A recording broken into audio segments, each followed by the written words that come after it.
welcome to part 2 of the International Day of People with Disabilities Q&A that my friend Hannah and I did. I'm autistic, she's hard of hearing. We asked our friends for some questions regarding disability, ableism, activism, all the things, and we answered them. Video was a bit long, so instead of just doing one part, split it into two. This is part 2. If you missed part 1, it's linked. Yeah, that's all. Keep going. What's the number one way that we, as non-disabled people, can support or be a better ally to the disabled community? There's like 3 questions here. What are small things that people can do with accessibility, spreading awareness, advocating, without speaking over? Yeah. The main point is to listen to disabled people, and if they say something isn't okay, then don't do it, or don't say it. Another hot topic in the autism community is ABA therapy, and I don't want to say too much about it because I could talk about that for a really long time, but when autistic people are saying that ABA is harmful and is, conversion therapy for neurodiverse people, then listen to them and don't just say, well, it's my profession, so, it's what I got my degree in, so, or like, I can recognize the flaws, but like, you also have to recognize that there are some success stories. It doesn't. And I think those things, it's like education doesn't equal lived experience. Like you have to listen to those with the experience of actual living through those things. Yeah. No matter how many degrees in psychology you have, you can't know what it's like to be autistic, or like how an autistic person functions better than an autistic person does. So it's your responsibility as an allistic person to listen to us and our experiences, rather than trying to decide that you automatically know what's best.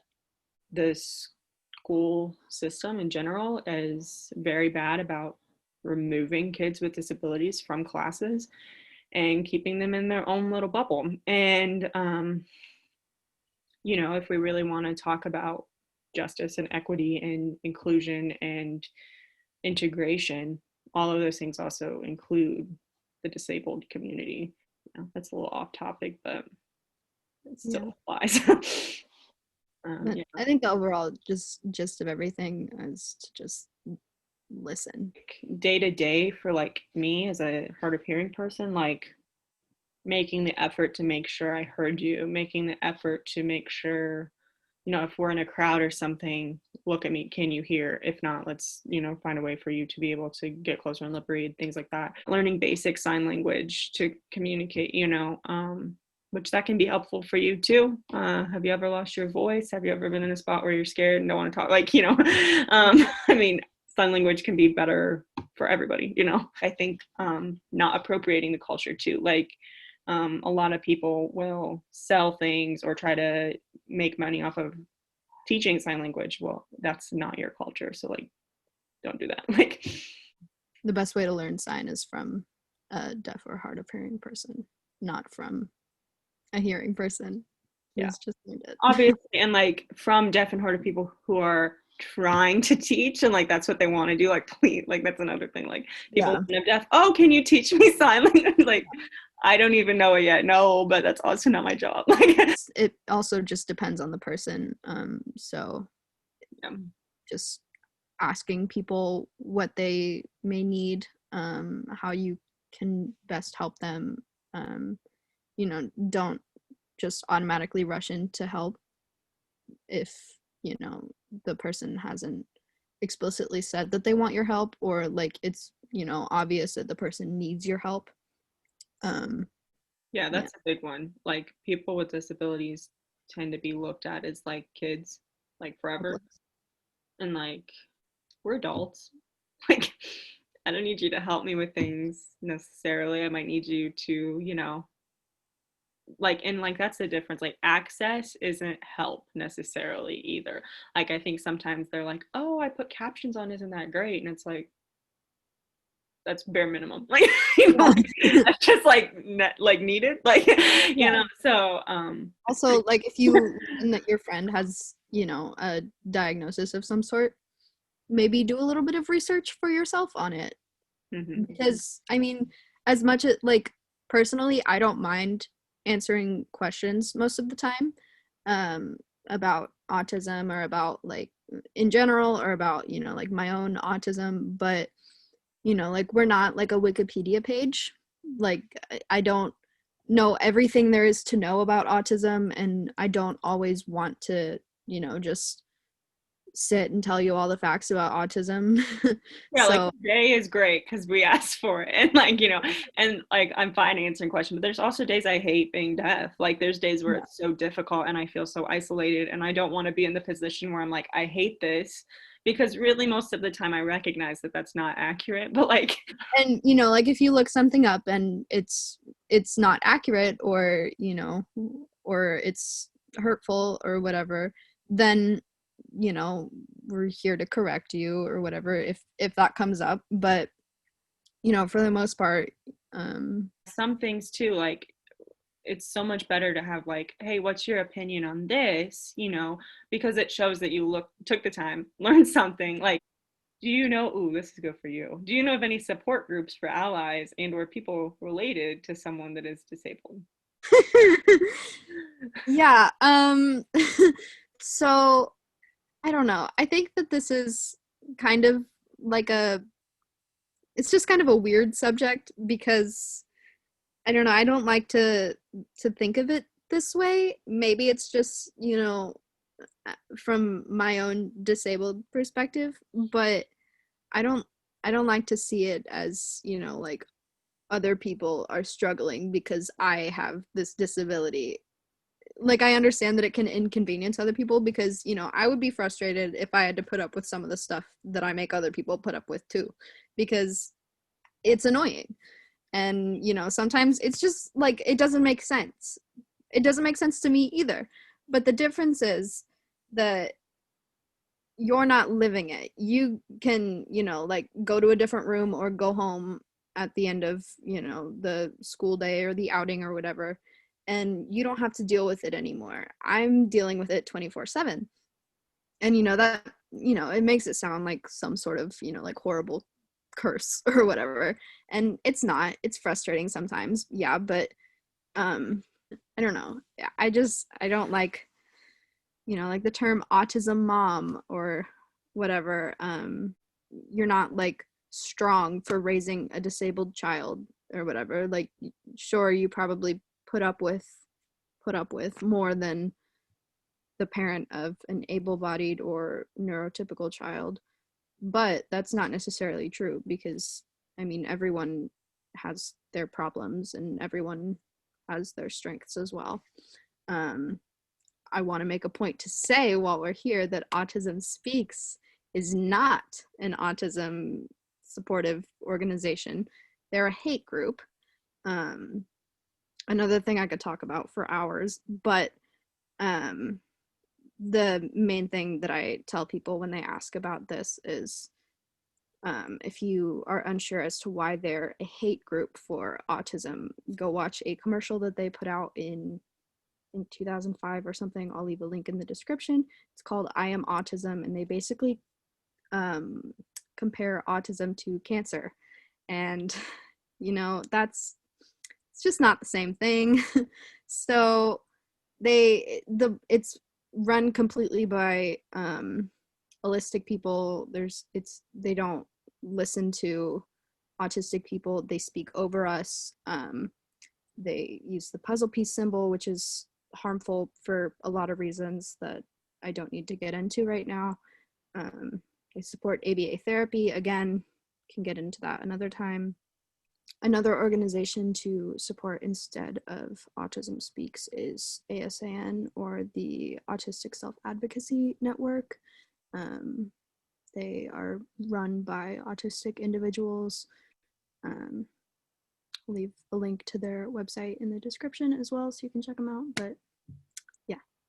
I think support groups and stuff like that, if they're not being run by people with said disability, probably a bit of a red flag. So, Nothing about us without us. yes, that's the one. That's it. And like the idea of like having like as a parent or a friend or a sibling or whatever trying to cope with dealing with living with a disabled person or whatever that may be. I think it's better to just communicate with the person and yeah, it might be hard sometimes, but I can guarantee you if it's hard for you, it's hard for the person that you're living with too. Like, so being there and communicating through that time would be a lot better than you going and talking to somebody else about it. Yeah. And, along with talking to the disabled individual, if you're really like genuinely struggling, therapy is great. But it's great. Yeah, it's expensive, but it's great. So if that's an available option to you, go for it. How do you feel like your disabilities affect friendships and romantic relationships? I've made a lot of autistic friends since getting a diagnosis, which has been really cool to have other people to talk to who understand what I deal with and, stuff like that. I think that overall, like if it is causing that big of an issue in, like a friendship or whatever kind of relationship, then they're not really worth my time. And if they're not like making an effort to understand me and, where I'm coming from, then I don't really want that extra thing to deal with in my life. And, it's a lot easier said than done for some people. I personally am really good with boundaries, and I don't really take a lot of crap from people. But, I think that you just have to prioritize yourself sometimes. As as selfish as that may sound, like you have to prioritize yourself because you're who you're dealing with forever. So, and as for romantic relationships, it's been a minute, so I couldn't tell you. I don't really know. It's been a hot minute. So I have not dated anybody actually. I don't think since I've been diagnosed.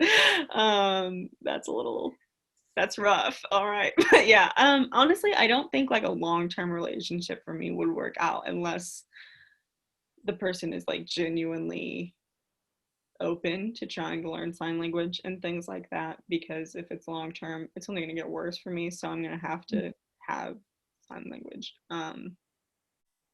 As for friendships, I don't really think it affects that much. I mean, if the person is never going to make an effort to, caption videos or put on the captions when you're watching TV or anything like that, like that's probably not gonna fly real well. But like Levi, I also don't really take crap about stuff like that. I think as a disabled person, you have to get pretty used to like advocating for yourself, because that's how the ADA works. So, you have to be your own advocate a lot. And so I think you just kind of get used to that. And like, it's just really not worth the effort if they're not going to put any effort forward either.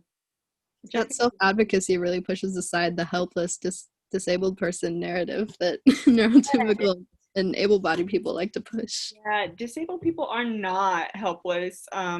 So we talk about accommodations, both of us, and like in school, we both get accommodations. To get those accommodations, all of the work is on you. And if you screw it up, they don't have to remedy it. Like, it's all on you. And if you do it wrong, then it's just too bad. Like, that's how you're responsible for going to each individual instructor and telling them what your accommodations are and like how specifically they have to deliver them to you. And if you don't, like, if you leave out one little detail, they will claim that, oh, you didn't say this at our first meeting of the semester, and so it's out, you don't get it. Yeah, I will say I think Levi's experience with that at that school is a lot worse than mine. At my It's really school, bad. I went to that school for a little bit, so I know how bad it is there too. But like also like accommodations don't apply the same to Zoom class as it does to in-person class and things like that. So it's just really frustrating It and also just really depends all on you. on the class structure. If it's like a lecture-based class, or if it's a lab or a practicum, or Yep. like field-based or whatever. Yeah, and all of your like accommodations, like you can't apply accommodations to the past. So like if you can't figure out who your professor is before school starts and then you're there on the first day and you can't hear anything they said, they can't really like send you that PowerPoint later or whatever. It has to be beforehand. And so all of that is a little tricky. I guess that's not really friendships and romantic relationships. I So we think kind of got like to the second one. a lot of these, like, we're directly answering the questions as best we can. Um, but they're also just really good talking points. So, like, we get off topic sometimes, but I think it just opens the door to more conversation. And if there's anything that after this you still have questions about, you can message either of us, you can comment on the video, you can, whatever. Who knows? Maybe there'll be another video. You never know. But I mean, the point of this is to, start these conversations, and um, in whatever way we can. And so if you are interested in a certain subject, or you want to know more about something, um, the door's open, Yeah, and you're I think welcome to inquire more. yeah, I think like a lot of people just aren't aware even and like don't even know where to start. Like for me when I first, found out about hearing loss and stuff, I didn't know that there was like a deaf culture. Like I didn't know there was a cultural aspect to being deaf. Like, so like things like that, I'm very open to answering those sorts of questions. I obviously don't have answers to those weird kind of questions of like, do deaf people think in sign language? Like, because my language of acquisition was English and I could hear as a child. So I am not sure about that one for you. But so the It, question is, do you have any advice on not feeling like you have to prove your disability or your chronic illness or things like that? Um, like for me, it does kind of suck in this aspect because I can follow a conversation, especially with people I've known and I know how they, speak and things like that. I can follow conversations pretty well in that way. So I think sometimes people forget that I have hearing loss and I genuinely can't hear you all the time. So I think, and like my hearing loss fluctuates too. So like there are days where I can hear better than others. And so I think for me, like it is a lot of self advocation. Um, so I think it depends on what you mean by like prove too. Like I don't really owe anybody telling them that I'm deaf or hard of hearing. But if I want to be in an accessible world, I do have to tell people what I need and how I need it and when I need it and things like that. And so, you know, yeah, I think that's part of it too. Again, you don't owe anybody anything. You don't owe any explanations. You say what you need. You don't have to tell people why you need it. You just say that you need it. And if it's a feeling of maybe I'm just faking it, we all go through it sometimes. It's an overthinking thing. It's sometimes an anxiety thing. But something that I've found helpful is talking to other people who have the same diagnosis that you do. And if you don't know anyone personally, the internet's a great place to find people. As cliche as that seems, it's true. Especially during a pandemic. Yeah, during a pandemic especially. There's always a community somewhere that you are able to find people to talk to. And it's also just important to remember that not all disabilities or illnesses are visible. You can't necessarily look at a person and see that there's something wrong with them, or see that they're sick, or see that they're struggling or going through something, or have this or that diagnosis. You have to remember that, some things are completely in the brain, and it may affect you in physical ways as well. But it's, like a brain thing. It's not like you have a broken arm or you are in a wheelchair or something. You never know what somebody has going on, besides what you can see. And even then, you don't know. And so it's just, again, a general rule of treating people like human beings, being nice to people, be compassionate, be Humanizing. understanding. Yeah. So, what do you wish people knew about the deaf community or autistic community, and what's been your favorite part? It's kind of like a really broad question. I guess, like, personally for me, there's a whole deaf history, and like I didn't really know that, and I wasn't really aware of that. And so, like, starting to read through some of these books and things on, deaf history has been really cool. Because there's people like me who have gone through things that I've gone through, similar situations and things, and they've been around for a long time and they've faced a lot of hardships and they still thrived through it. And so, like, for me, that's been maybe one of my favorite things, apart from sign language, because American Sign Language is like incredible and so beautiful and confusing, but trying to learn it is hard, but it's a really like complex and beautiful language. And then there's like, offshoots of American Sign Language, like Black American Sign Language and things like that. And so there's just all these super cool history pieces that I didn't know about. Something that I just want people to know, I don't necessarily think it's that people don't know. I think it's just something that they forget pretty easily, because, we're so stuck in low functioning versus high functioning, is that autism is a spectrum. The diagnosis itself is autism spectrum disorder. And so, in some areas, people may be considered high functioning, where in other areas they're considered low functioning. And so, there's really no way, like, no one is overall, like, on one side or the other side. It falls somewhere in the middle. Um, and, that's just important to remember, that, in some situations, one autistic person may react this way, whereas another one may react completely differently. And that doesn't mean that one person is faking it or doesn't actually have autism or whatever. It just means that they're in different places on the spectrum. And so, yeah. Maybe I should also add, like, something that's going on actually right now, even still, is a lot of places trying to teach kids to hear. You can't teach somebody to hear. That's not a possibility. So, if you really want to get involved with anything, that would maybe be a place to start, is like, educating yourself on language acquisition for deaf kids and really focusing on that. Sign language is a language, like, that's a perfectly acceptable way to learn and grow, but trying to teach kids to hear